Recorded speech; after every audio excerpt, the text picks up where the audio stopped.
اس 10 دن کے اندر ہی 1 تاریخ سے لے کر 9 تاریخ تک نفل روزہ رکھ سکتے ہیں۔ ہمارے نبی صلی اللہ علیہ وآلہ وسلم ہر سال یہ روزے رکھتے تھے۔ ان ایام میں زیادہ سے زیادہ صالح عمل کرنے چاہیے۔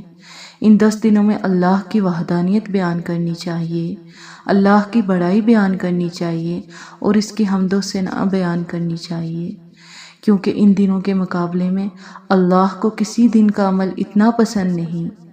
لہٰذا اس مہینے میں اللہ کی تکبیر بیان کرنی چاہیے۔ اللہ کی وحدانیت بیان کرنے سے مراد لا الہ الا اللہ ہے، تکبیر بیان کرنے سے مراد اللہ اکبر کہنا ہے۔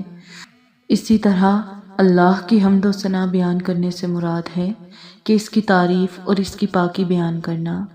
1 تاریخ سے لے کر 9 تاریخ تک بلند آواز میں تکبیر کہنا